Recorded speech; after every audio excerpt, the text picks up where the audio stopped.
Buenas tardes, sean todos bienvenidos a este nuevo acto del Instituto de Estudios CEUTIE, en el que vamos a celebrar de alguna manera los antecedentes de lo que es nuestra principal reunión, de todos los miembros del instituto, que es nuestra asamblea anual. Esta tendrá lugar el sábado y, como saben ustedes, está circunscrita a los miembros del instituto, pero siempre nos ha gustado ya desde hace alguna fecha intentar incorporar una visión más pública de la institución. Y entre esa visión más pública de la institución está realizar una serie de actos, conferencias, presentaciones de libros, en fin, en la cual los miembros del propio instituto puedan dar a conocer a la ciudadanía en general una parte del trabajo que desarrolla. Y en eso estamos precisamente. Hoy, mañana y pasado habrá una serie de conferencias, presentaciones de libros, etcétera, en la cual pues les vamos a intentar dar un panorama pues de la investigación que se lleva a cabo en el instituto. Concretamente hoy va a inaugurar esta ciclo de conferencias nuestro director, precisamente. Yo creo que nunca mejor elegido en la persona para iniciar. Y además lo va a iniciar con un tema que a mí me parece especialmente arduo y especialmente interesante. Arduo porque va a intentar condensar en no sé cuántos minutos me ha dicho, 55 años de historia del instituto y no va a ser fácil. Y sé que además conocen a José Antonio, es una persona muy concienzuda y me consta de, porque lo he visto este último día y cada vez que lo veía siempre venía de consultar papeles, de volver a revisar fotos y tal. Y ahora acaba de amenazarnos con que tiene miles de fotografías. Pero vamos, tenemos. Pero bueno, que él ha recuperado miles de fotografías de la historia del instituto y de las cuales ha hecho una selección que yo creo que va a ser algo importante porque creo que en todas las instituciones tiene que haber un momento en el que uno se pare, piense lo que estamos haciendo y eche un vistazo al futuro. Y luego, en la segunda parte de esta misma jornada, se va a presentar algo que a mí me parece que es especialmente importante y comprenderán que en mi caso, pues esta satisfacción es aún mayor. Es un número de la revista Transfretana que está dedicado a la gestión del patrimonio histórico que ha coordinado Adolfo Hernández de la Fuente y esta tarde nos van a presentar el volumen y nos van a dar cuenta de él. Pero bueno, eso será en la segunda parte de la tarde. Vamos ahora a lo que nos importa. El Instituto de Estudios Ceutí es la institución cultural más longeva que existe en esta ciudad actualmente. Creo que es la institución que cuenta con mayor número de miembros de las más variadas disciplinas y especialidades, y eso me parece a mí que es un valor que hay que considerar. Miren, crear una institución es relativamente fácil. Casi solo hay que tener ganas. O sea, unas cuantas personas se unen, deciden que hay un tema en común y la ponen en marcha. Mantenerla 55 años le aseguro que es una proeza. Lo normal es que este tipo de instituciones, pues por la fuerza de las circunstancias, pues cueste mucho trabajo ponerla a funcionar y ponerla a funcionar además de una manera que sea positiva, no solo para sus miembros, sino también para el resto de la sociedad. El Instituto de Estudios Ceutí, a lo largo de estos 55 años, bueno, ahora lo contará José Antonio, ha hecho una innumerable cantidad de actividades, publicaciones, etcétera. Miren, hace 55 años, cuando alguien quería estudiar un tema, les digo, de la especialidad que a mí más me afecta, ¿no? De historia de Ceuta, a veces era difícil encontrar siquiera bibliografía. O sea, encontrar un libro donde se hubiera abordado ese tema. Creo que después de la labor que ha llevado a cabo el instituto, lo que es difícil es escoger cuáles son los libros que vas a utilizar, porque es que hay muchísima variedad y muy amplia y de mucha calidad.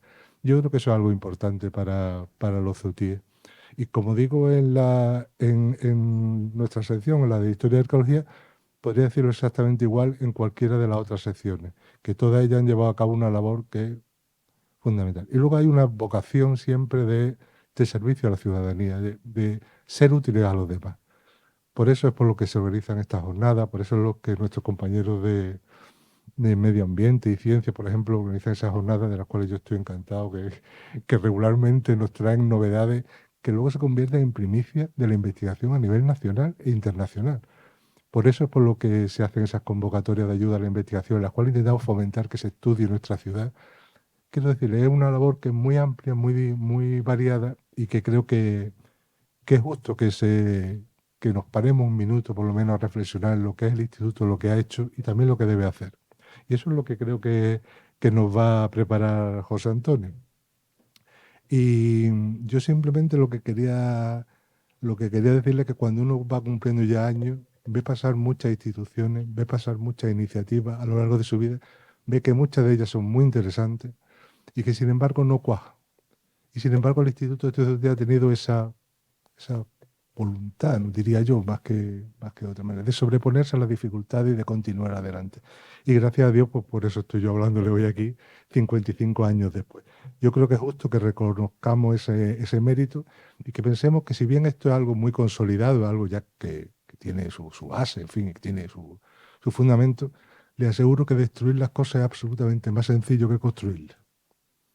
Y lo que le pido a todos mis compañeros del instituto y a todas las personas que estén interesadas en esta institución es que sigamos poniendo ese esfuerzo. Como ustedes saben, nosotros ninguno cobramos por pertenecer al instituto ni nos pagan nada por esto.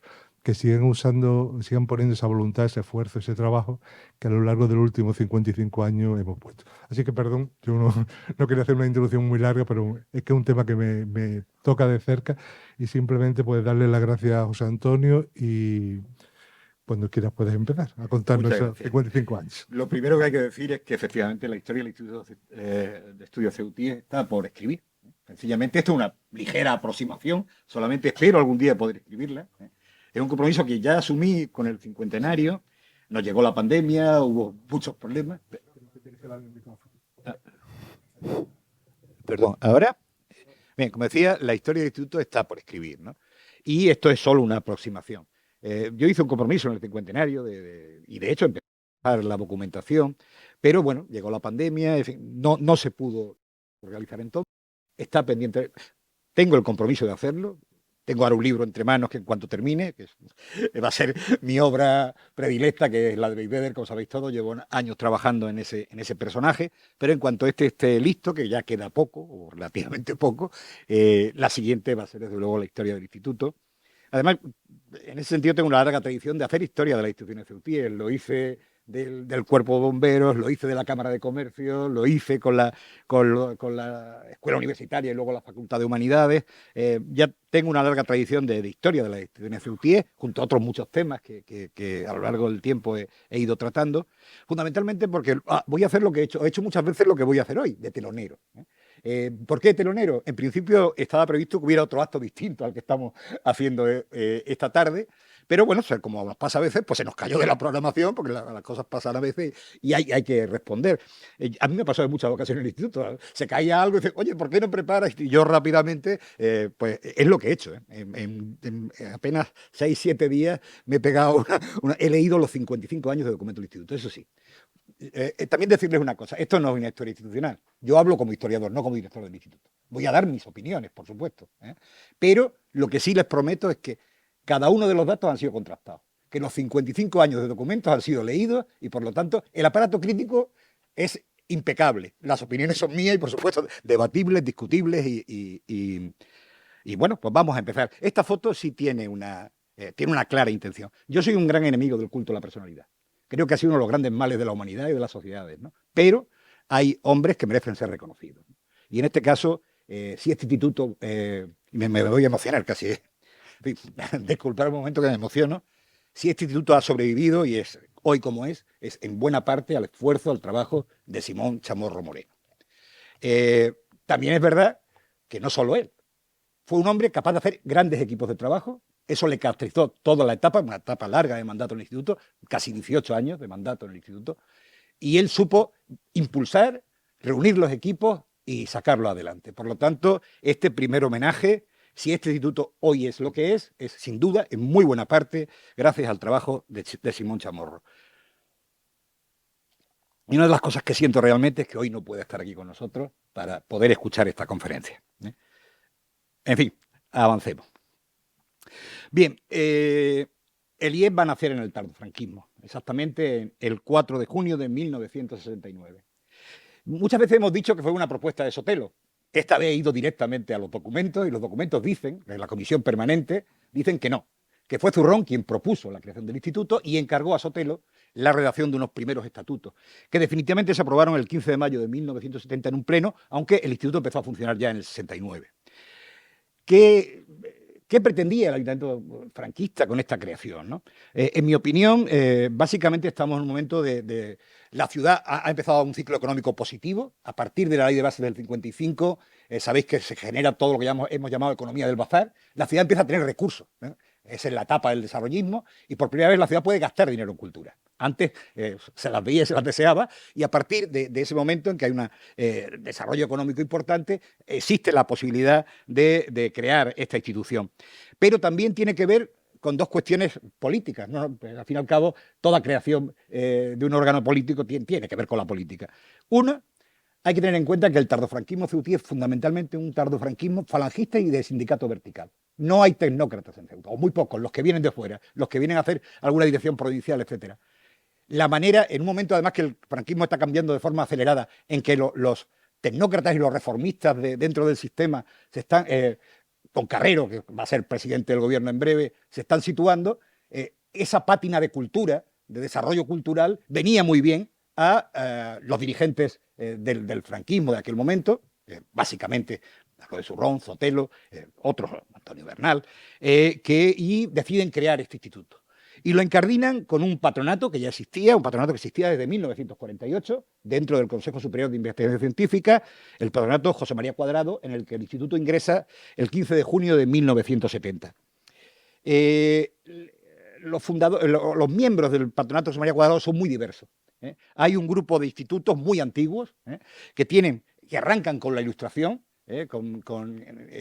y con las sociedades económicas de amigos del país, con ese movimiento ilustrado de finales del siglo XVIII, y van a seguir en el siglo XIX con algunas academias, como la de Córdoba, como la de Cádiz, etcétera, que son bastante más antiguas. Hay un grupo pequeño, 9, 10 instituciones que van a integrar el José María Cuadrado, que ya tienen esa antigüedad y tienen una tradición que se ha continuado durante la República, etcétera. Las demás, hasta 17 que inicialmente crean el patronato, son creaciones ex novo del franquismo. Y son unas creaciones muy claras, porque lo dice Ibáñez Martín, que es el ministro, que es el que crea el Consejo Superior de Investigación Científica y el que crea el patronato José María Cuadrado. El patronato José María Cuadrado tiene la misión de generar una ciencia católica, lo dice así textualmente. Es decir, nacionalcatolicismo puro y duro. Pensamiento conservador, pensamiento tradicional, ese es el magma inicial del patronato José María Cuadrado y de estos primeros 17 institutos. A lo largo del tiempo llegarán a ser 57 institutos. Estos son los primeros, en 1948, que se integran en el patronato. En Ceuta, ¿cómo se crea el instituto? ¿Qué grupos de personas van a integrar ese primer instituto? Primero hay concejales. Claro, hay hasta 4 concejales, son miembros de esa corporación, Muñoz Morales, Teodosio, que lo era también, Sotelo, Bernal, que se integran como miembros del instituto en ese primer momento. Y hay también una clara tradición africanista, pero un africanismo franquista, colonialista, el caso de Tomás García Figuera, un magnífico intelectual, pero de orden conservador, evidentemente, o el de Enrique Arqués, ¿no? Que son 2 miembros africanistas que se integran en ese primer instituto. Hay algunos militares dentro, la ciudad es muy castrense en aquella época, lo recordaréis, no tengo que tampoco hacer mucho hincapié en esto. Y sobre todo hay un grupo, el más importante para mí, el que realmente va a dar impulso al instituto, que es un grupo que viene del entorno cultural del Instituto Nacional de Enseñanza Media, con unos valiosísimos profesores. Pensar en Carlos Posar, pensar en Antonio Aróstegui, en Manolo Gordillo, en Fradeja, en Víctor López Fenoy, Torres Gil, hay alguno más que se me olvida, seguramente. Ese es un grupo cultural que ya ha empezado a funcionar, que está en las publicaciones del INEM, magníficas publicaciones para aquellos años, con los pocos medios que había, y que fueron un referente en la Ceuta, y fueron un referente para todos los miembros que luego ingresamos al instituto. Son una generación cultural que fueron referentes. Ese es un grupo, como digo, de importancia, que va a integrar quizá el grupo más importante que integra el Instituto de Estudios Ceutíes. Eso sí es verdad, el instituto va a estar de esos años, del 69 al 79, bajo la férrea, el férreo. Digo hasta el 79, como sabéis, los ayuntamientos democráticos no se eligen hasta el 79. Por lo tanto, el último ayuntamiento franquista fue un largo ayuntamiento en el que primero estuvo Zurrón y luego como alcalde el propio Sotelo, ¿no? Que va a ser el director del instituto durante los primeros 4 años, a la vez que concejal de cultura del ayuntamiento, ¿no? Bien. En los estatutos del 69 dicen con claridad qué es lo que pretende ser el instituto. Fomentar el estudio de Ceuta, lo dice así. Lo del entorno vendrá después, ahora lo contaremos. Se dice fomentar el estudio de Ceuta, organizar y promover actividades, promover publicaciones, tener relaciones con otras entidades culturales, convocar los premios Ceuta, editar una revista que debía llamarse Trasfetana anualmente, y la defensa del patrimonio arqueológico y histórico de la ciudad. Esos son los objetivos que se marca este primer instituto. Tiene 28 miembros fundadores. Está el listado, no os voy a cansar ahora con la lectura del listado, está completo. He dicho algunos de los que se integraron en ese primer instituto. ¿Y cuál es el modelo que se elige? El modelo que se elige es el modelo academia. Nos llamamos instituto, pero realmente responde al modelo académico. Se crea un núcleo, ese núcleo va cooptando al resto de los miembros, ¿no? Que es lo que se hace normalmente en las academias. Por lo tanto, ese es el modelo que se va a perpetuar y que va a llegar hasta nuestros días, prácticamente, con algunos retoques, pero que va a llegar prácticamente hasta nuestros días, ¿no? Se crean una serie de secciones, histórica, literaria, artística, económica, jurídica y turística son las primeras, aunque en realidad las secciones no van a tener vida, ¿eh? Se nombra un responsable de sección, pero prácticamente no hay trabajo de secciones como conocemos en el instituto actual, ¿no? Se crearon, pero eran como una creación un poco burocrática que realmente no funcionaron. Se le escribió además en aquel momento la sala de arqueología, básicamente los primeros objetos y tal, vemos ahí a Carlos Posás, ¿no? en una excavación de aquellos años con Sotelo precisamente, o la sala arqueológica abajo. Como digo, fruto del trabajo de Posad, también por supuesto de María José Íñiguez, de Fernández Sotelo, del propio Simón, que será uno de los colaboradores de aquella época en la sala arqueológica. Se van recogiendo objetos y por fin se decide crear una sala arqueológica que se le asigna como misión de mantenimiento y tal al propio Instituto de Estudios Ceutíes. Y la otra gran misión es la convocatoria de los premios Ceuta, que en principio son bianuales y se van convocando pues, en los siguientes años, de los que saldrán algunas primeras publicaciones. Bueno, ahora lo vamos a ir viendo. Bien, lo cierto es, por un lado, el balance de esos años, hay una escasa actividad cultural, es decir, hay pocas actividades presenciales. Fundamentalmente se generan en torno al entorno del Centro Hijos de Ceuta, en donde se celebran casi todas las actividades en aquellos años. Y hasta 1979, en esta primera etapa que he llamado del Instituto del Tardofranquismo, pues se editan 5 publicaciones que tienen que ver con los premios Ceuta. Esta es la primera. Si alguno no lo tiene, tenemos algunos ejemplares para que como sabéis, ha popularizado mundialmente nuestro presidente, que siempre recita algún poema de este primer libro López Anglada ya tenía más libros, el primer libro editado en Ceuta, Los poemas a Ceuta, de Luis López Anglada, que fue el primer premio, uno de los primeros premios Ceuta. Se daban a investigación, a premio literario, a prensa, es decir, había una serie tampoco voy a cansar porque con los premiados y tal, algunos se inventará. Después una pequeña colección, era muy pequeñita, con unos folletitos, podemos decir, cuadernitos, que llegó a publicar 13 números de estudios históricos, hay muy diversos, allí ahora vemos quiénes publicaban. Uno de estudios sociales, y una que está encuadrada en lo que llamamos estudios geográficos, llamaba colección de estudios geográficos. Y luego las monografías de arqueología, que sí que fueron, las editaba la sala, pero la sala dependía del instituto, que fundamentalmente hizo una labor importante. El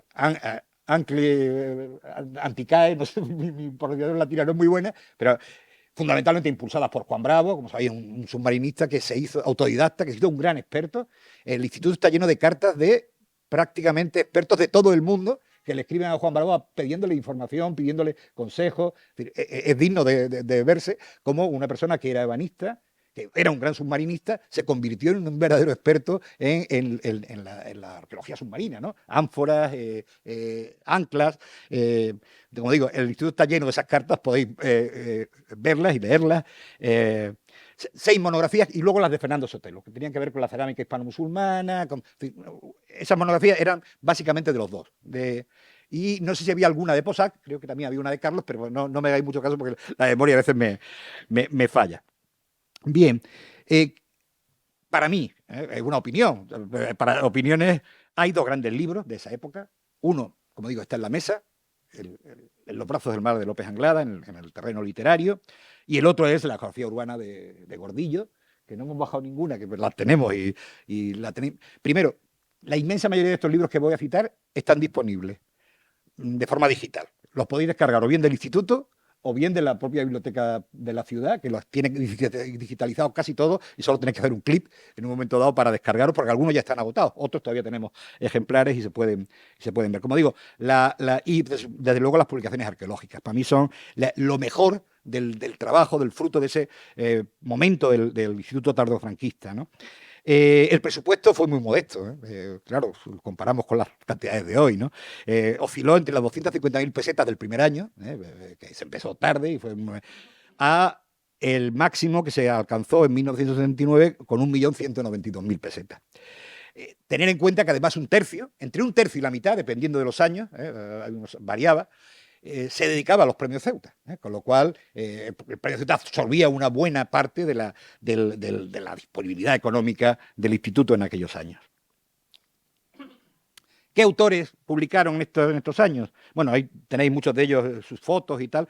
Pues López Anglada, Pepe García Cosío, Teodosio Vargas Machuca, uno muy curioso, el general Chamorro. Hicimos uno de los 5 libros del Premio Ceuta que se publica. Es un libro que yo creo que en realidad fue un embolado, porque el libro no tiene en principio el escudo del instituto, aunque luego lo pagó el instituto y lo reconoció como publicación propia. Chamorro ganó uno de los premios de investigación de los Premios Ceuta y era un libro, bueno, pues podéis imaginar, 1808-1936, 2 situaciones históricas concordantes. 2 veces el pueblo español se levantó contra los extranjeros, contra los masones y los comunistas. Bien, es fácil de... El instituto hizo muy buenos libros, pero también hizo algunas cositas que tenían que ver más con la exaltación ideológica, política del franquismo, ¿no? Por supuesto, como digo, Gordillo, que a mí me parece uno de los grandes autores, no solo, durante años ha sido el gran autor, porque cuando un niño venía al bibliotecario decía Fernando, yo cuando tuve que preparar oposiciones, que tenía un gran temario de historia de Ceuta, me las deseé, porque prácticamente no teníamos nada, había que inventárselo prácticamente, ¿no? Tuve que trabajar muchísimo para poder preparar mi temario de oposiciones. Pues los primeros años, cuando un niño venía a la biblioteca, el Gordillo y poco más. Esa es la realidad. Pero el Gordillo fue un gran libro para la época en que se escribió. El Gordillo venía de haber hecho, era la época, haber dirigido el libro que se hizo sobre Ceuta en los 25 años de paz, que se había conmemorado unos pocos años antes, pero de luego el libro de la geografía urbana de Gordillo me parece una magnífica obra que hay que resaltar, ¿no? También publicaron en aquella época Carmen Mosquera, las primeras armas de Carlos González, que fue la topografía, la que publica en los cuadernos, de Serrador Añino, luego algunas poetas como Antonia Ita, que vienen de los premios Ceuta, Eulalia de la Higuera, alguna publicación de Carmen Fernández Merino sobre la pesca, en fin, un homenaje a Pemán, muy de la época también. Y ahí vemos algunas fotografías de esa actividad, vemos a Gordillo, vemos a Antonio Bernal y a Teodosio, vemos y también os he puesto abajo los que son, hasta ahora, los 3 únicos miembros de honor de este instituto.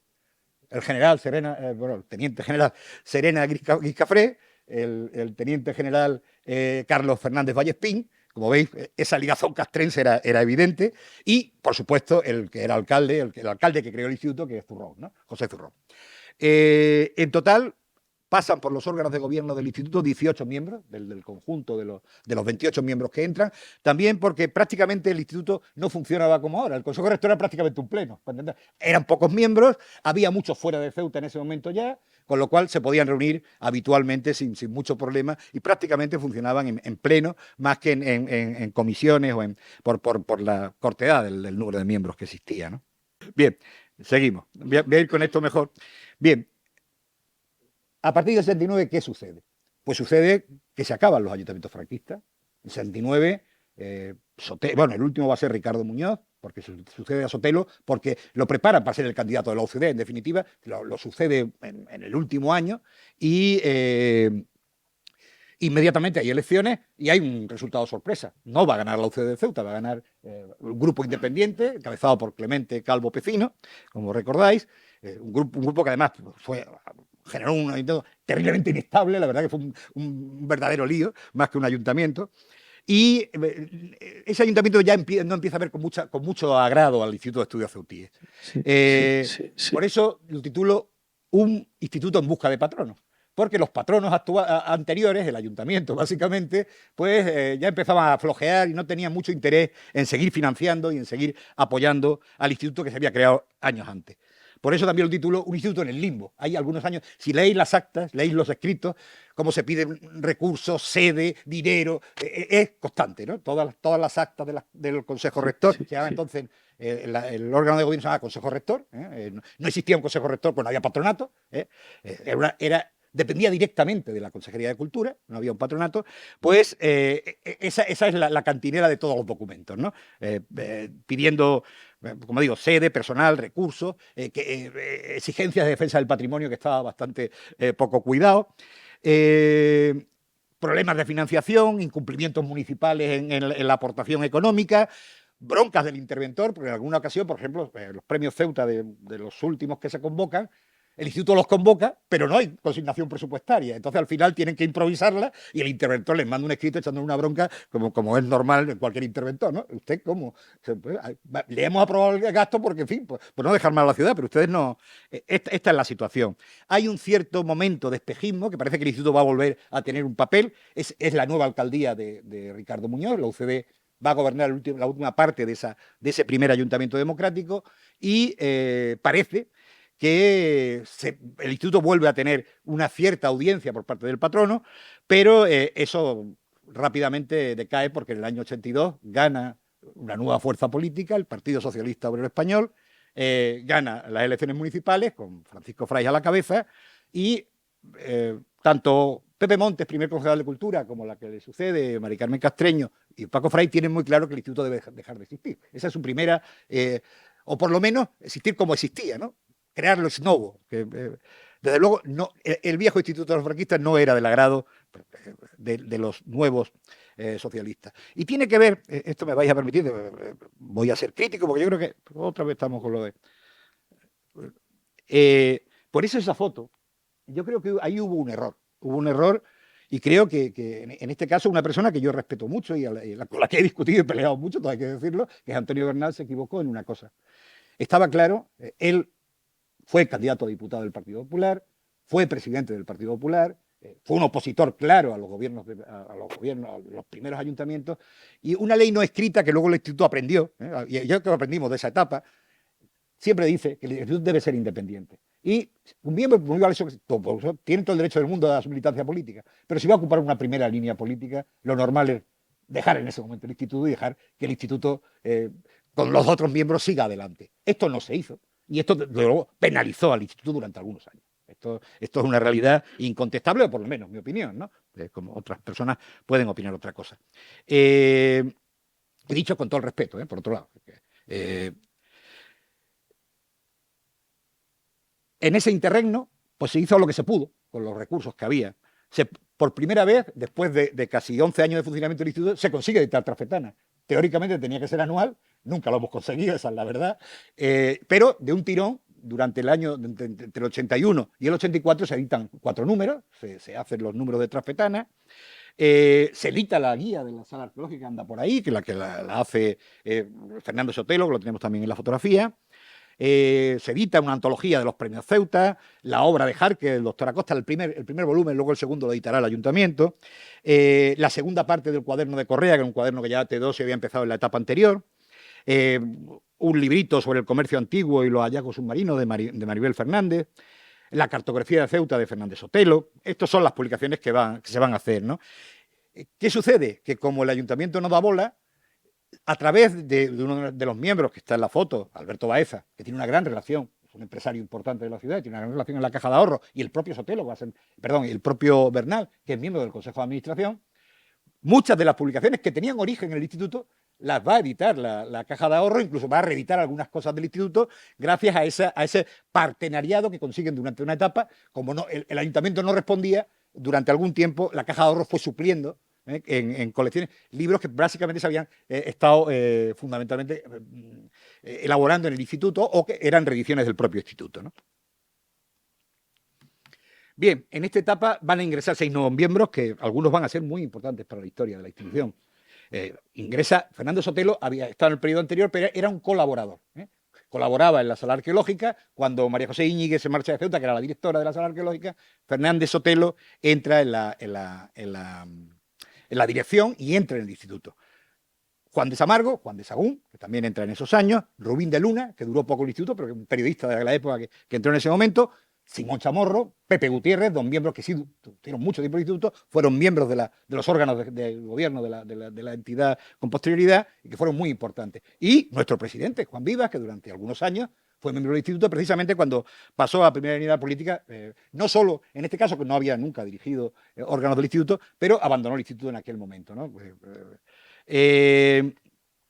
También en ese momento hace crack el patronato José María Cuadrado, por los mismos motivos democráticos que pasó en muchos institutos a lo largo de la geografía española, y el Instituto Ceutí va a estar en una nueva creación que se hace, que se llama Unión de Centros de Estudios Locales, que es una creación previa a lo que luego fue la FECEL. La FECEL ya sí se integra nuevamente en el Consejo Superior de Investigación Científica, pero hay un primer etapa de un año donde los centros se van asociando en esa. Precisamente el Instituto de Estudios va a estar, Bernal va a ser vocal de esa UCEL, va a ser de los primeros miembros que dirigen la FECEL en aquellos años. En estos años de 80 a 85 los presupuestos se mueven entre 1 y 2 millones de pesetas. Los premios Ceuta Absuerben, por ejemplo, en el año 81 absorbieron 1.300.000, una parte muy importante de lo que percibía el instituto.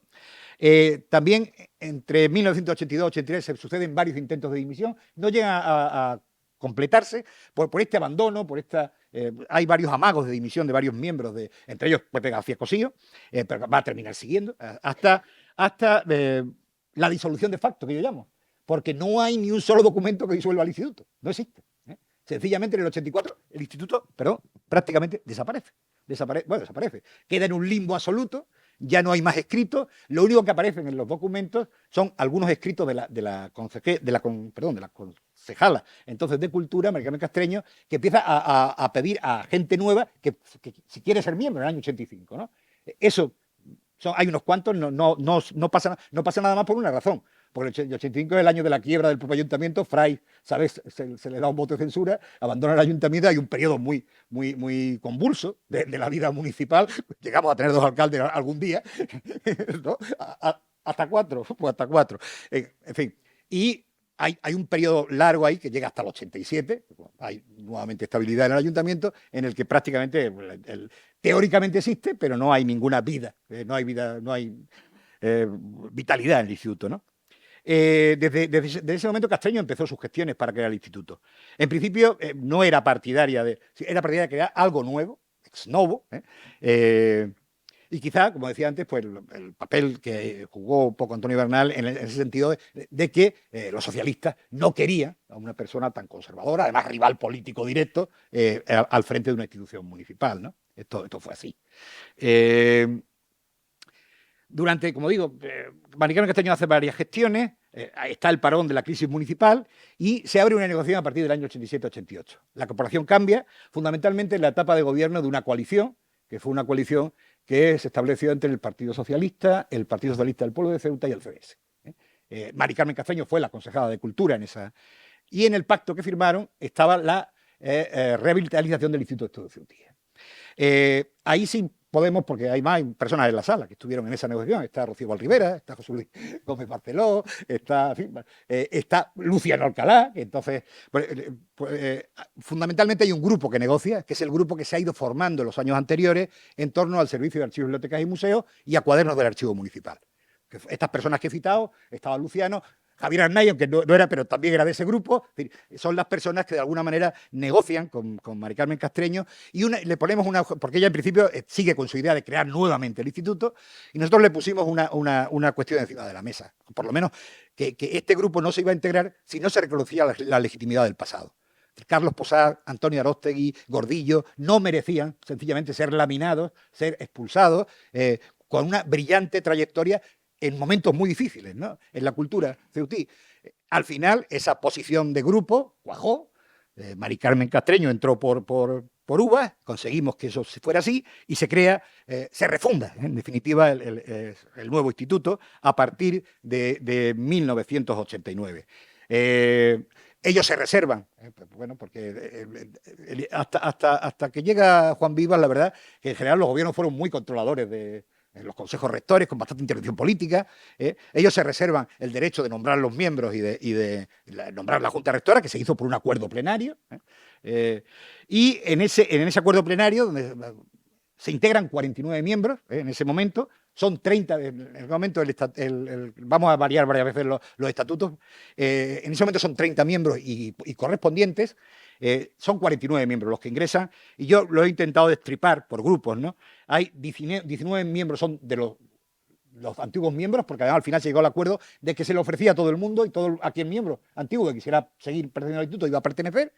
Quedaron 19, fundamentalmente porque muchos ya vivían fuera, estaban alejados, y quedaron 19 miembros del antiguo instituto. El grupo de cuadernos que he llamado, para llamarlo de alguna manera, que ya venía trabajando en publicaciones, las primeras publicaciones del Servicio de Publicaciones de la Ciudad, etcétera, en cuadernos del archivo, por eso aparece ahí el primer número, que lo ilustró don Luciano Alcalá, que lo veo por ahí. Lo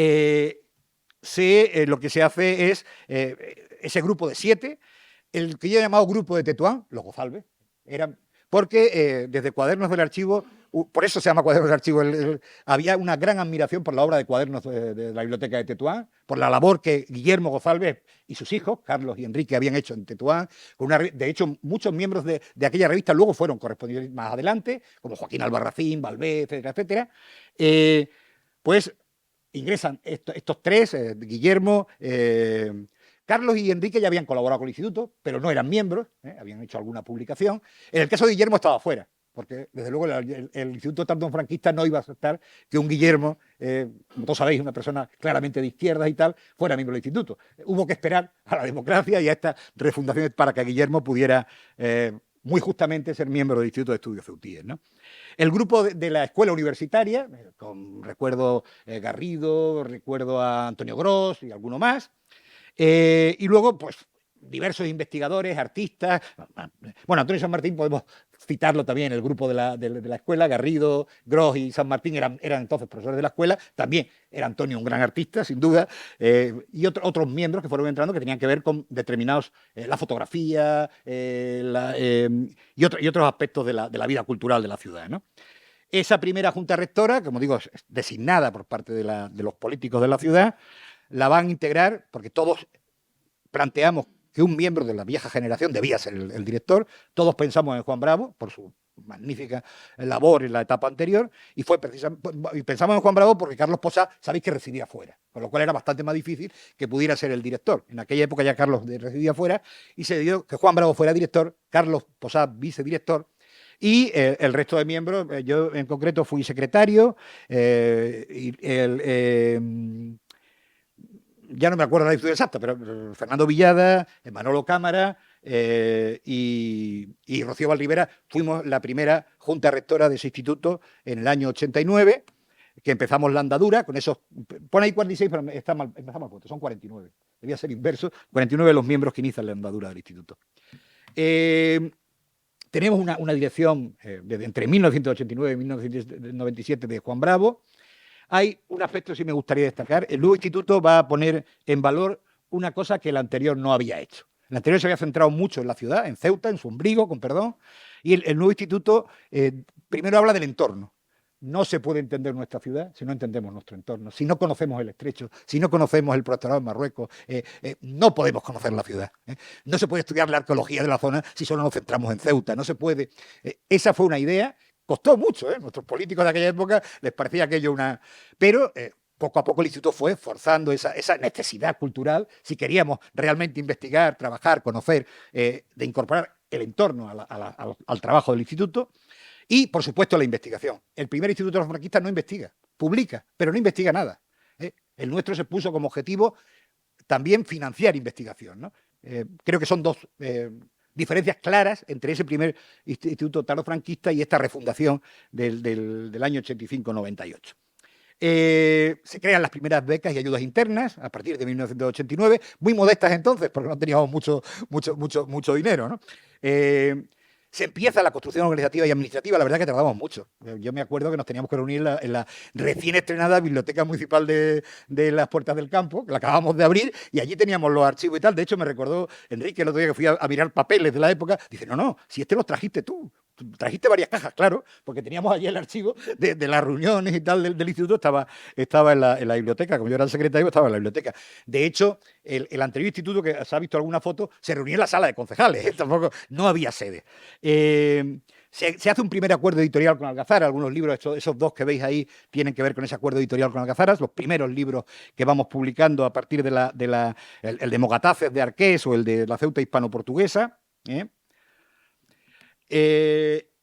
los resultados de este periodo son, digamos, modestos, pero modestos porque hay que construir el instituto desde cero, prácticamente, ¿no? Entre 1992 y 1998 solo somos capaces de llevar adelante 27 publicaciones. Entre ellas algunas valiosas, Mascareñas, Tello Amondarain, los poemas de Arévalo, publicaciones de Sotelo, de Carlos y Enrique Gozalve, Anglada. Los primeros valiosos portugueses que primero van a ser becarios y luego miembros del instituto, los de Monbraga, que luego participarán en la historia de Ceuta también, 2 trafetanas monografías, bueno, las primeras ediciones bilingües en portugués, que es importante. El instituto ha publicado no solo en portugués, también en inglés y en alguna otra lengua, y empezamos esas ediciones bilingües, muy especialmente con esa trabazón portuguesa que el instituto ha tenido siempre, de la que hablaremos. Las 2 primeras jornadas de historia se hacen en ese periodo, las 2 primeras jornadas del mar, la primera semana cultural que acompaña a una Junta General, que fue la del 94, o 9 presentaciones de libros, ¿no?, en aquella época. En total, he contado, puede que me equivoque, puede haber alguna más, alguna menos, habrá que recontar con más detalle, pero se generan unas 16 actividades con unas 32 sesiones. Sabéis que muchas de las actividades son jornadas y por lo tanto tienen más de una sesión, con unas 32 sesiones en total, ¿no? También tenemos que reformar los estatutos. Aquellos primeros estatutos eran... Y rápidamente se aprueba una reforma en el 90 para ampliar el número de miembros, desligar aspectos administrativos y académicos. En un primer momento están bastante mezclados. Es decir, el control político del instituto y la vida académica.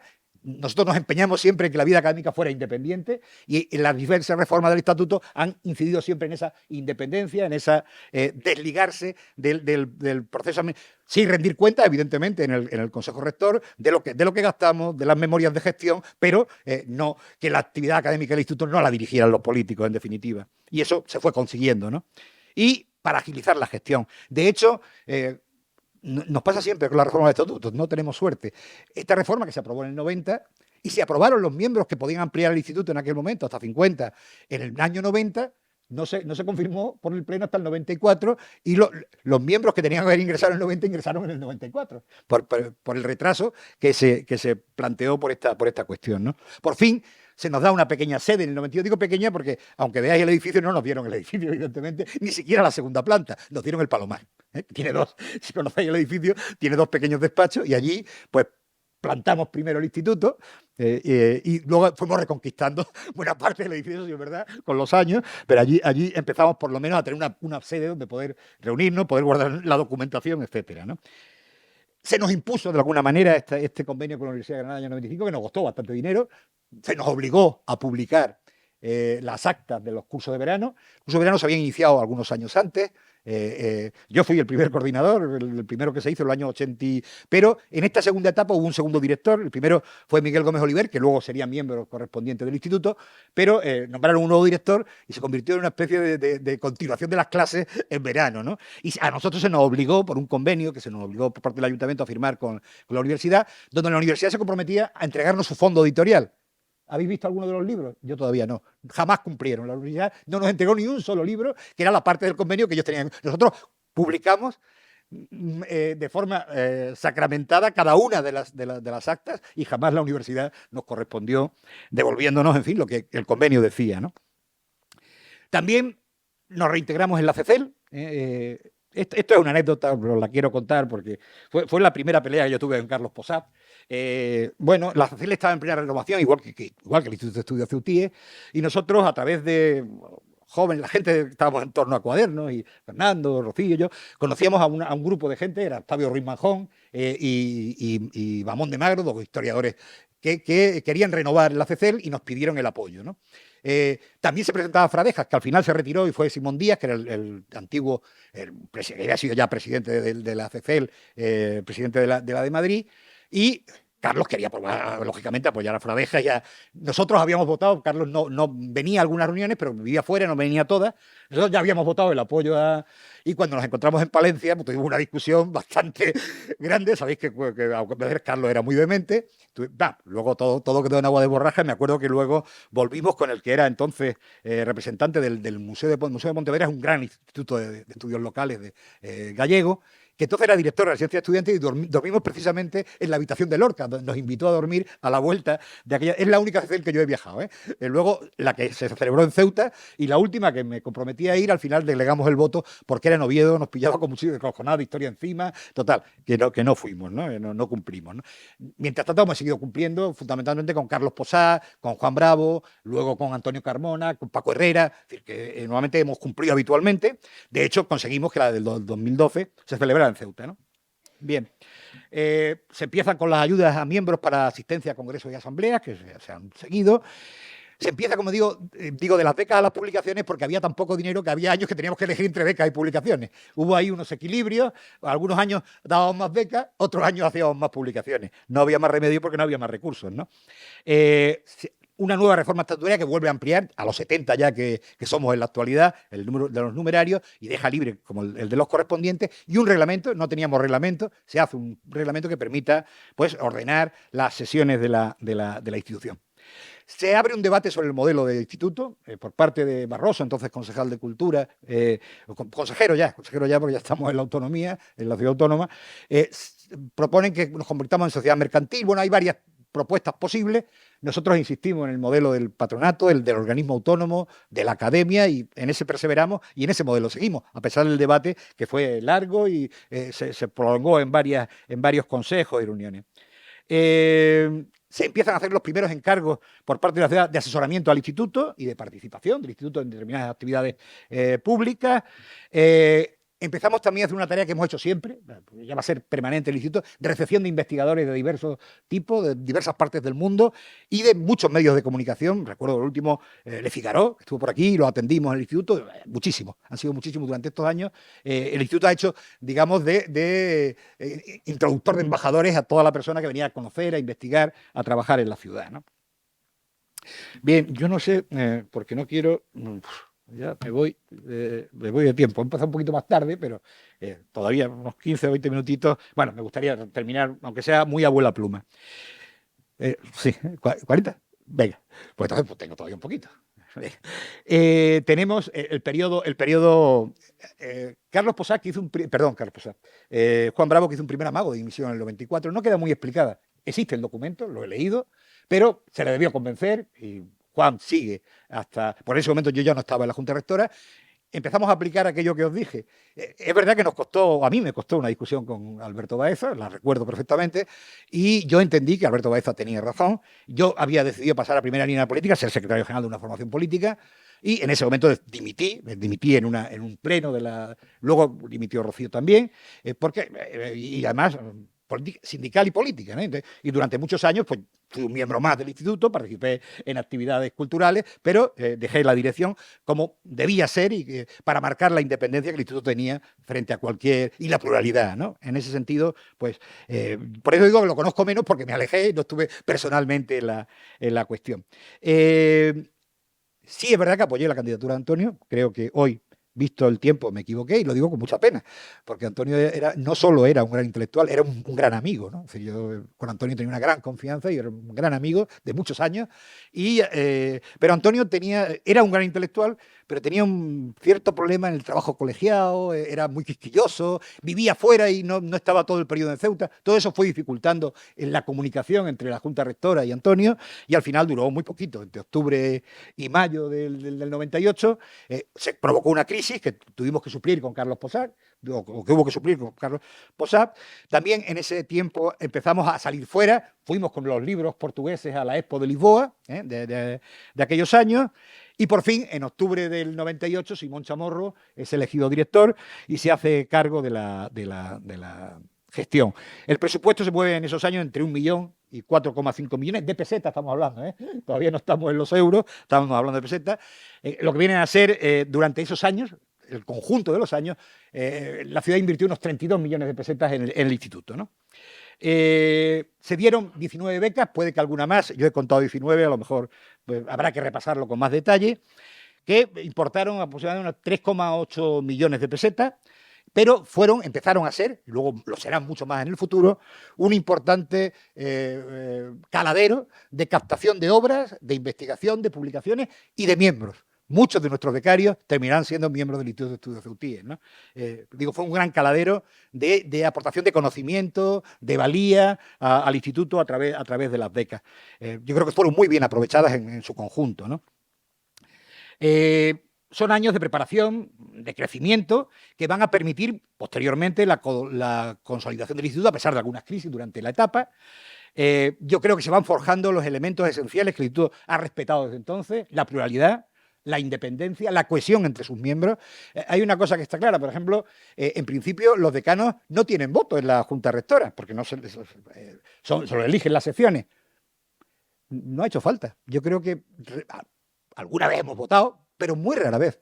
El 99%, diría yo, el 98% han sido por consenso, lo cual habla de esa cohesión, ¿no? De esa capacidad de diálogo, de tolerancia, de escucharnos, muchas veces partiendo de posiciones muy encontradas, pero hemos sido capaces de mantener esa cohesión, esa tolerancia en el trabajo del instituto y el trabajo en equipo, ¿no? Yo creo que son señas que empiezan a marcarse en esa época y se van a consolidar en lo que he llamado un periodo de consolidación. Equipos colegiados, cohesión interna, consolidación organizativa y administrativa, una apuesta firme por la investigación, la multiplicación de las publicaciones y las actividades, una importante dedicación de sus miembros. Esto no se puede conseguir sino con esa importante dedicación. En definitiva, el instituto encuentra su guión, encuentra un guión real, estable y que le permite crecer y desarrollarse, ¿no? El total de publicaciones, pues, algunos números que siempre nos sirven orientativos: 168 publicaciones, que son muchas publicaciones. Actividades 159 con 480 sesiones. Porque, como digo, nuestras actividades muchas son complejas, con varias sesiones, con las jornadas de historia, las jornadas de medio natural, etc. 110 becas, con un importe de 64,7 millones de pesetas, que ya empieza el euro, pero he seguido en pesetas para que nos entendamos. Alguna vez manejo el euro también, pero he seguido en pesetas para más o menos ver la dimensión, ¿no? Personal, que fue fundamental, porque encima que teníamos que llevar toda la dirección, también tener que hacer los papeles era bastante complicado, ¿no? Fue una gran ayuda. Empezamos con uno, luego el maquillador fue fundamental, pudimos multiplicarlas gracias a Pilar, a Silvia, a Enrique, que están por aquí también, que han sido fundamentales en el proceso de trabajo del instituto, ¿no? La página web, la modernización de todo el tema administrativo. ¿Qué hizo el instituto en esos años? 8 congresos internacionales, 16 jornadas de historia, 11 de medio natural, 6 de arquitectura y urbanismo, 2 literarias, 2 semanas del libro, 1 jornada del mar, 4 jornadas de diverso tipo, 7 ciclos de mesas redondas, 29 viajes y excursiones, 16 colaboraciones con otras instituciones, una asamblea de la CECEL, que se celebró en esta sala precisamente, 13 exposiciones, un concierto, 3 homenajes a los diversos miembros, recuerdo al de Gordillo, recuerdo al de Carlos Posag, etcétera, y otras 10 actividades diversas. Se trabajó en todos los temas y en toda la disciplina. El instituto pasó de la arqueología y de la historia, que fue su seña de identidad inicial, a prácticamente trabajar de forma integral en todo el conocimiento de la ciudad y de su entorno, ¿no? Creo que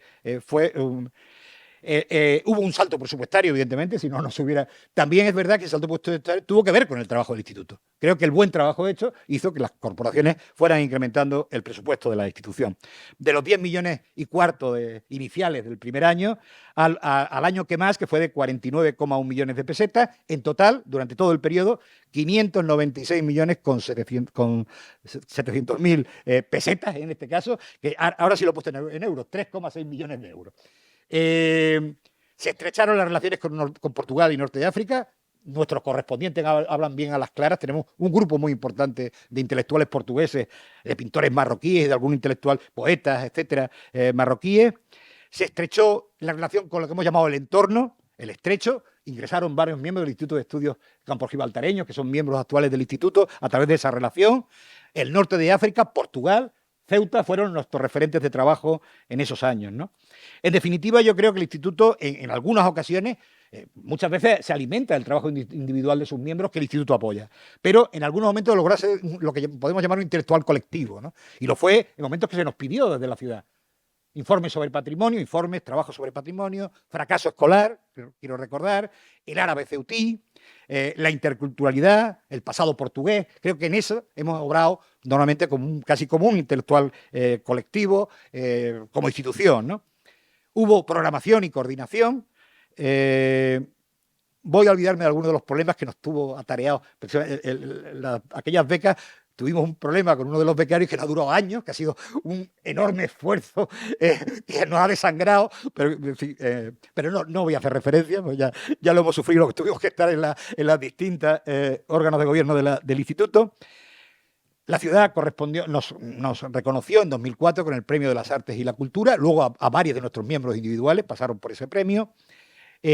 También nos reconoció con la medalla de la ciudad al instituto en 2012, que es la foto que aparecía al principio con Simón recogiéndola. Logramos traer a Ceuta a la Asamblea de la CECEL. Hicimos la que yo creo que ha sido una de las obras importantes del instituto. Precisamente en esa celebración del Premio de las Artes y la Cultura 2004, Juan Viva nos pidió que hiciéramos una historia de la ciudad, que era necesario, bien, nos pusimos a ello. Primero aprendimos lo que no había que hacer. Estuvimos mucho tiempo viendo lo que no había que hacer, ¿te acuerdas? No voy a decir de quién tomamos el ejemplo de lo que no había que hacer, pero lo hicimos y durante 5 años se trabajó de forma muy coordinada, con mucha exigencia. Rocío Valrivera, Fernando Villada coordinaron el trabajo. Participamos prácticamente una gran cantidad de miembros en los capítulos, en los encartes. Simón hizo el medio natural, me acuerdo perfectamente. En fin, yo creo que fue una gran obra colectiva del instituto que marcó un hito en la historia. Recuerdo una magnífica presentación en Madrid, en la Biblioteca Nacional, que no solo llenamos el salón, hubo que poner pantallas en la sala exterior porque desbordamos. La entonces directora de actividades culturales de la biblioteca, luego directora de la biblioteca, Ana de Santos, que se acaba de jubilar precisamente, nos dijo: jamás había visto esta institución tan llena en un acto cultural. Esa es la verdad. Nos fuimos a cenar después, José Luis, Fernando, Rocío, en fin, para mí fue una de las grandes noches del instituto, aquella presentación que se hizo también en Fitur, pero la de la Biblioteca Nacional fue una presentación magnífica, ¿no? que recordaremos todos, ¿no? Los congresos de interculturalidad han sido 7. Bueno, en ese periodo fueron 6, pero precisamente ayer salió por fin la edición del 7º, están las actas ya, que ha sido el último acto de servicio de nuestra Junta Rectora antes de la próxima Junta Rectora. Los congresos de Al-Idrisi, parte en Portugal, parte en Ceuta. Por supuesto, el Congreso de la Expansión Portuguesa, que fue un gran congreso, aunque ahí sí tuvimos una mala noticia. Debía haberlo inaugurado Simón aquel día. Al final tuve que improvisar porque me llamasteis como decano de la sección de Historia para inaugurarlo, porque Simón ya no podía hacerlo.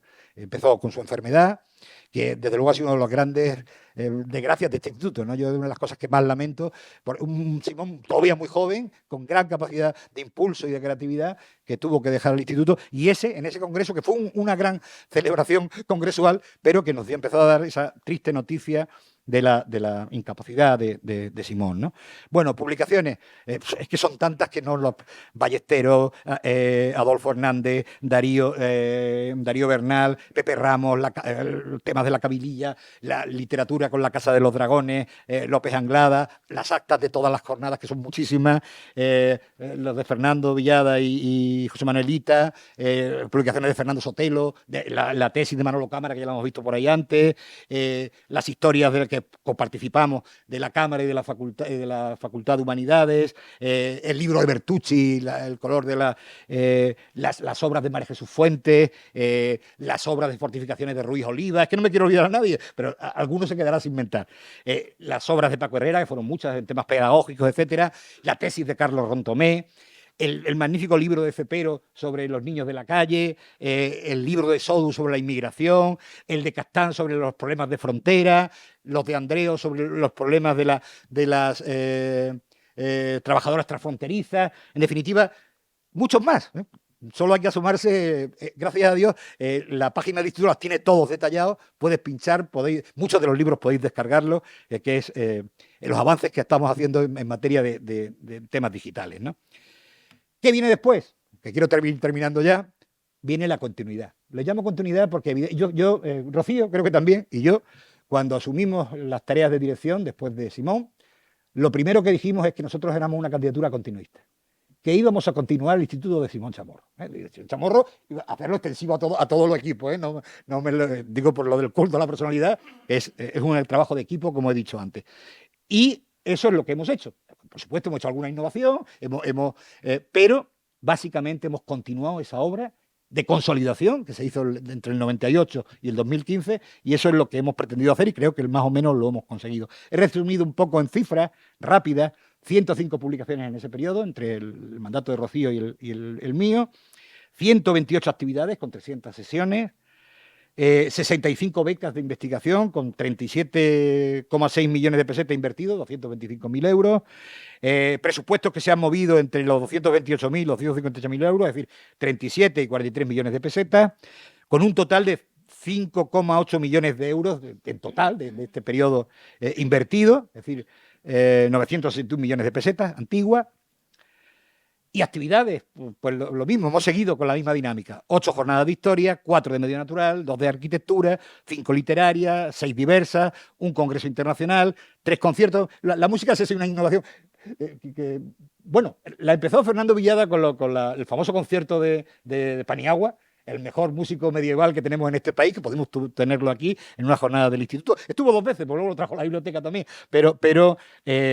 o el concierto, magnífico concierto, que cantamos a nuestros poetas, a López Anglada, a Alonso Alcalde, que fue, como recordáis, en el Parque Marítimo del Mediterráneo, que fue un magnífico concierto, que se va a convertir en disco en breve, se está editando el disco, hay un vídeo incluso de aquel concierto, que fue para la celebración del cincuentenario, que se nos cortó por la pandemia. En mitad de la celebración, la pandemia, bueno, a pesar de eso, el instituto siguió funcionando en pandemia.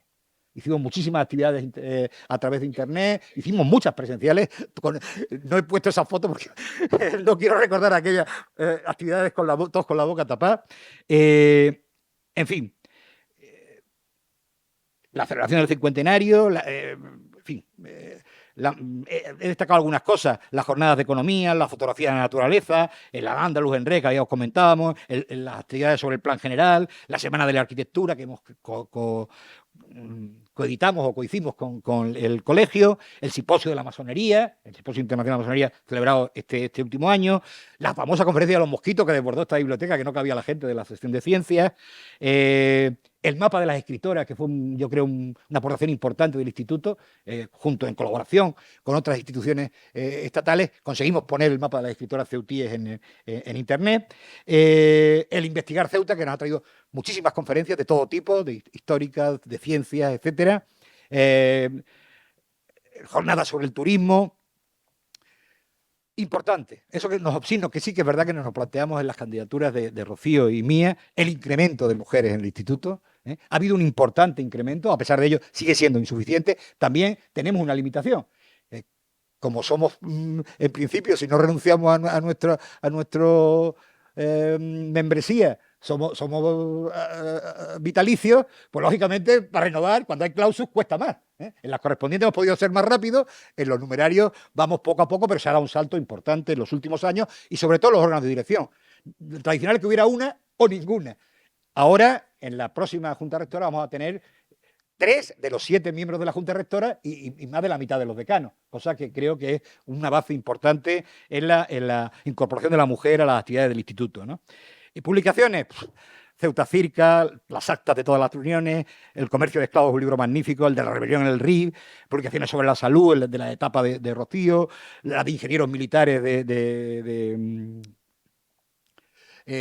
Ruiz Oliva, publicaciones de José Mari Campos, y muchas actividades de ciencias sociales, la guía de la pesca, que fue un éxito total en la edición de ese libro en la etapa de Rocío, los libros sobre la autonomía, fundamentalmente trabajados por Adolfo, el libro de Yevala, que reeditamos, que creo que fue un magnífico libro, los hospitales en Ceuta, Los honores olvidados, el libro de las cartas de Noir, que a mí me pareció también un libro magnífico que presentamos en las últimas jornadas de historia, que lo hemos hecho en coedición.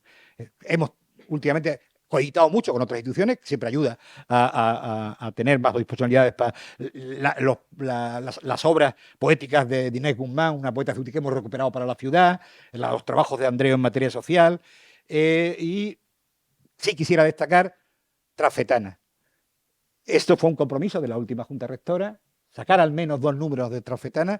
Fundamentalmente hay que reconocer el trabajo de Adolfo Hernández, que los ha coordinado, se ha pegado un trabajazo espectacular, el de estrategias para el futuro de Ceuta, el que se va a presentar esta tarde.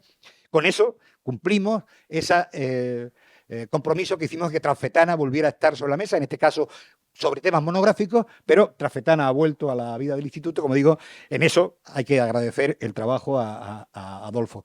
Y yo quisiera agradecer, no solo ya por los años, a Manolo Cámara, a Luciano Alcalá, que llevan 38 años en los órganos de dirección de esta casa, que han trabajado como negros, como tesoreros y como secretarios. Sin ellos hubiera sido imposible. Y yo quiero hacer un especial reconocimiento. Perdonadme los demás. También me gustaría reconocer la labor de José María Campos en temas de economía, de sociedad, etcétera, que ha sido también fundamental. La labor de los decanos, María Jesús, José Luis, que han hecho también un trabajo magnífico. La labor, no es que no me quiero dejar a nadie, nuestro vocal de investigación. Javi es un seguro de vida para cualquier director. Yo he tenido la suerte de tener un enorme equipo. Ese equipo es el que ha hecho el trabajo. Yo lo único que he estado dinamizando, impulsando y he hecho poquitas cosas. Soy el loro tonto, que se diría en la cuestión. Pero yo me siento orgulloso de ese equipo de trabajo, que es el que realmente ha sacado adelante a este instituto y que espero que sigan muchos años trabajando con nosotros. Muchos de ellos van a seguir, evidentemente. Un resumen muy global de todo. Pequeñas cifras y ya nos vamos. Ya termino y les dejo de molestar. 337 publicaciones a lo largo de una media de 6,1, una media engañosa, porque fundamentalmente se aceleraron a partir del 98, que la media es muy superior al 6,1. Actividades, 319 en total, 5,8 también es engañosa. Se aceleraron mucho a partir del 98. Sesiones, 828 sesiones ha hecho en total de esas actividades, casi 15 de media. Becas, 194. 3 y pico por año, no, que en realidad son 5 porque las becas empiezan en los años 89, por lo tanto son 35 años los que llevamos otorgando becas. Presupuestos en total han sido 1.600 millones de pesetas, 29 millones de media de pesetas por año, 9,6 millones de euros, dicho en euros, pero hay que decir una cosa, y creo que es justo decirlo y reivindicarlo. Somos la entidad de esta ciudad, el patronato, que recibe 10 veces menos que cualquier sociedad, empresa o patronato de esta ciudad, en presupuesto. 10 veces menos que cualquiera. Con eso se ha hecho como poco, y a veces quizás menos. Con eso se ha hecho un trabajo ingente. Es decir, hacer mucho con poco, ese quiere ser el resumen de esta conferencia. Un intenso trabajo de sus miembros, gratuito, generoso, entregado, y una alta rentabilidad en la inversión. Si la ciudad ha invertido bien algún dinero en estos últimos, por lo menos 35 años, os aseguro que esa inversión ha sido la del Instituto de Estudios Ceutíes, que se ha devuelto con creces. 1000 por 1. Muchas gracias.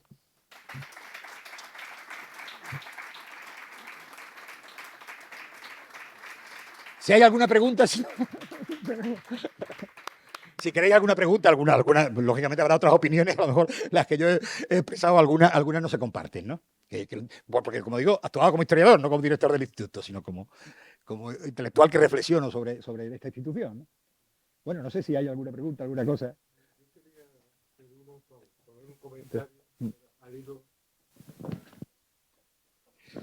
Pido disculpas por la selección de las fotos. La he tenido que hacer esta mañana porque no he tenido tiempo material. Faltan muchas. Me hubiera gustado incorporar a mucha más gente, pero ha sido prácticamente imposible. Hay miles.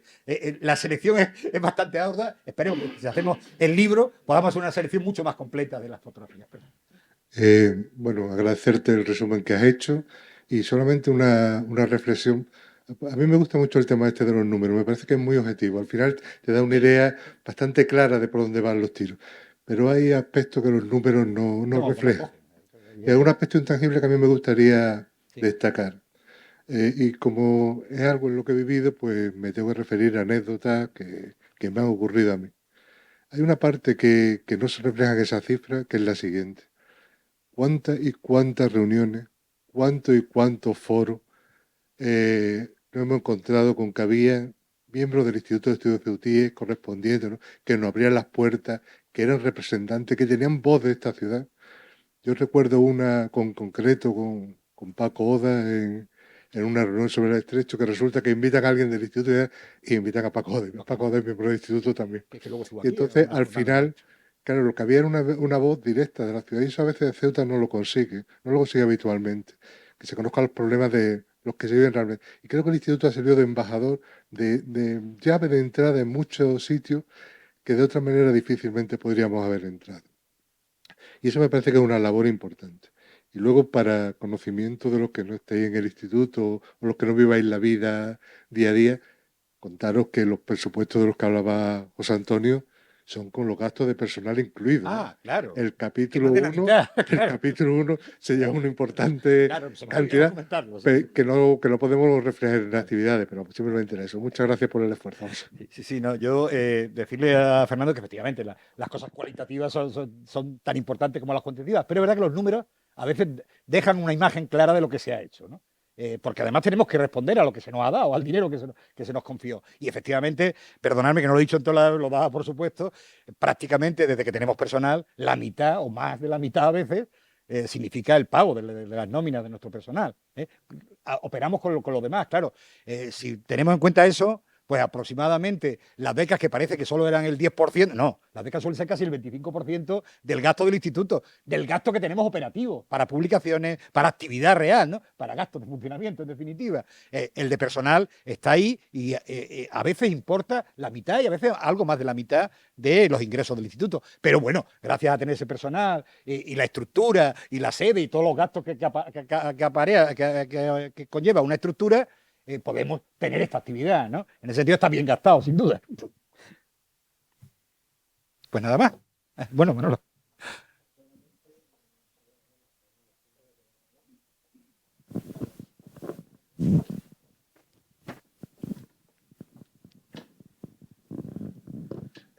José, voy a ser muy breve. Solamente, en primer lugar, agradecerte las palabras que has tenido hacia mí, hacia mi persona, y sobre todo el paseo nostálgico que nos ha hecho hoy, esta tarde, por lo menos los que hemos estado y que hemos visto y hemos vivido toda esta situación, esta segunda etapa del Instituto de Estudios Zutier. Y ya también como colofón, y ampliando lo que ha dicho del dinero, es decir, a los miembros del Instituto de Estudios Zutier y también a los de la Junta, en fin, a todos en general, el instituto no siempre nos ha costado dinero. Muchas veces hemos tenido que pagar nuestros viajes de nuestro bolsillo. Sí, pero tampoco íbamos a... y no hemos tenido nunca ninguna nómina. Y la investigación también, otro bolsillo muchas veces también. Pues nada, Perdóname, Manolo, es que ahora me acabo de dar cuenta, coño, que no estoy nombrado, Álvaro. Pero Álvaro ha sido otro de los muchos, son 20 años en los órganos de gobierno del instituto. Es que soy tanto y tanta gente ha aportado, y hay gente que se me ha olvidado, seguramente. Estarán en el libro, están en los papeles, pero claro, con este aturrullamiento que llevo, pues otras cosas, para dejarle tiempo a la presentación de Transfetana y tal, se me olvidan cosas y seguramente habrá alguien que injustamente no he nombrado. Pero daros por nombrado, daros por reconocidos, porque lo que he dicho es una realidad, ha sido una labor colectiva de mucha gente. Y hay 48 personas que han pasado por los órganos de gobierno de la institución durante bastante tiempo, con mucha entrega y con mucho trabajo. A todos, puede que me haya olvidado de nombrar a alguno, disculparme, pero eso que no me gustaría, ¿no? Porque claro, no puedo estar aquí toda la noche. Como digo, tengo los listados completos de todo, ¿eh? Lo que pasa es que si os pongo a leer no tiene sentido. Bien, vale. José Manuel Rivera, es verdad que estuvo, pero que se me olvida. Paco Sánchez Montoya, sí, pero los tengo aquí todos, pero no voy a poner el listado. Claro. ¿Y cuántos años tuvo cada uno? Lo tengo perfectamente, pero claro, todo tiempo. Como pasa con las fotos, hay muchas fotos que me ha dolido no poder poner. ¿Sí? Bueno, el libro tenemos que hacer todo el mundo de fotos. Sí, por mi parte nada, darte la enhorabuena porque bueno, la charla ha sido preciosa, la verdad. Nos ha aclarado muchas cosas que miembros que ya llevamos años en el instituto teníamos un poco en el limbo y yo creo que, bueno, nos ha quedado muy claro por lo menos el enmarque general que nos has hecho y además con mucho detalle, dando muchos, además encomiable la labor de captación de información que has hecho en tan poco tiempo, ¿no? Yo te quería preguntar dos cosillas, en plan detalle. Una de ellas es, comentaste en la entrada, el acceso de nuevos miembros al instituto, allá por el año 80-81, pues Simón, Sahagún, Pepe Gutiérrez, etcétera, Sotelo y demás. ¿Sabrías, bueno, Sí. entiendo que, bueno, A lo además mejor eso sí. está, ¿cómo fue el mecanismo de entrada, de forma breve, de estos miembros, un poco confrontándolo con el actual, puesto que evidentemente eran personas con una capacidad intelectual importante y con un conocimiento Fue prácticamente el adecuado de mismo, la José Luis, ciudad, ¿no? porque una vez que el primer número de miembros lo nombró el ayuntamiento, ¿no? En el 69. Pero una vez que se echó a funcionar, era el propio consejo rector del instituto, entonces se llamaba consejo rector, la junta rectora, para entendernos, el que elegía a los miembros. Se presentaban currículum, como hacemos, claro, hasta el número, como tenían un número limitado, creo que entonces eran 30. Entonces, solo podían elegir hasta ese número. Hubo algunas personas que se presentaron y no fueron elegidas. Yo he visto todos los cursos porque está en la documentación, es cuestión de tenerse con ellos. Por ejemplo, el de Simón lo he visto perfectamente. Simón fue presentado básicamente por Emilio Fernández Sotelo. Creo que Carlos Posac también, o si no fue Carlos, María José Iñiger, entonces la directora de la sala de arqueología, porque él empezó a colaborar mucho con la sala de arqueología. También Torres Gil, que era su compañero en el departamento de ciencias, que tú conociste, o Víctor López Fenoy. Fueron los introductores, por ejemplo, de Simón, ¿no? De todos te puedo decir quién exactamente de cada uno, pero sí recuerdo, porque la de Simón la leí con especial cariño, ¿no? La solicitud de ingreso en el instituto, que lo hizo en el año 80, él ingresa en el 83. Tardó casi 3 años por el tema del número y tal, pero al final ingresó en el 83. Pero se hacía prácticamente, lo que pasa, claro, había menos miembros y menos formalidad. Se hacía en una reunión ordinaria de la Junta Rectora, nos conocemos nosotros en pleno local y tal, se hacía con menos formalidad, pero el sistema era el mismo, cooptación por parte de la institución, ¿no? Que es el estilo academia en definitiva, ¿no? Sí, y la otra cuestión, bueno, quizás es un poco más capciosa, pero bueno, simplemente a ver si puedes dar algún toque o algo al respecto. Tras la refundación en el año 85, yo, vamos, desde mi punto de vista, y ya son 25 años en la institución y bueno, y formando parte también, eh, por lo menos integrando, si no sí con voz, no sin voto, pero bueno, como decano, ¿no? Son ya más de 20 años. Conozco un poquito, ¿no? Cómo funciona ya la institución desde dentro. Sí, sí, bueno, pero para mí la clave fundamental del éxito, entre comillas, si lo podemos llamar así, de la institución, es la independencia política, ¿no? Está clarísimo que no haya una direccionalidad. Pero te quería preguntar, en esta etapa de ya casi 40 años, ¿no? Del 85 hasta el 24, ya casi 40 años ya, ¿ha habido algún momento en que se haya intentado imponer una direccionalidad política a la institución o momentos puntuales en la cual, además, yo me consta, y por lo menos en la etapa de Simón, que es la que yo he vivido desde un primer momento, no se ha dejado en ningún momento? Creo que eso sí podría ser interesante. Sí, bueno, evidentemente el momento de refundación. Es decir, o se refunda o no se refunda. Quien tiene la sartén por el mango son los órganos políticos de la ciudad y ahí hay que negociar y hay una intervención política clara. De hecho, nos nombra un pleno. A todos los miembros de la refundación y a la Junta Rectora nos nombra un pleno, ¿no? Es evidente que hay una mediación política evidente. Y la etapa de gobierno de Fray, porque él no delegó en su concejal de Cultura, él intervenía en el Consejo Rector y daba órdenes al instituto, lo he leído en las actas, ¿no? Parece que fue una mediación política bastante importante en la etapa del gobierno de Fray. Una vez que el gobierno de Fray ni siquiera, en la etapa de Gil yo no he visto esa no la he visto. Olga Galiano era la. Por lo menos se desprende de las actas que hubiera una intervención. Parecía que se respetó bastante la independencia y desde luego el periodo de Juan Vivas, la verdad sea dicha, hay que reconocerla. Juan Vivas ha sido un caballero en eso, nos ha dejado funcionar con plena independencia. Y en ese sentido no ha habido ninguna mediación, tú lo sabes perfectamente, porque ese periodo lo has vivido tú, y que también hay que reconocerlo, ¿no? La corporación, y la larga etapa en el patronato de presidenta de Mabel Deu, que han sido, y los sucesores, sin merecer a ninguno, han sido de absoluto respeto a la independencia del instituto, Hombre, pues podía tener como siempre, que queríamos más dinero, que teníamos más opinión tal o que no nos gustaba tal cosa. Pero yo creo que el respeto ha sido muy importante y las cosas hay que decirlas como son. Pues en ese sentido, creo que hemos tenido suerte, ¿eh? Y que la mediación política terminó en el año 98 y yo creo que no ha vuelto a haber, una mediación sobre el orden académico del instituto. Por supuesto que sobre los presupuestos y sobre la memoria de gestión el patronato tiene la plena responsabilidad, lógicamente, como patrón que son de nuestra institución, pero en lo que es la gestión académica, intelectual del instituto, sabes perfectamente. Además es que Simón no se hubiera dejado, ni Rocío, ni probablemente yo. Vale. Pues muchas gracias y enhorabuena.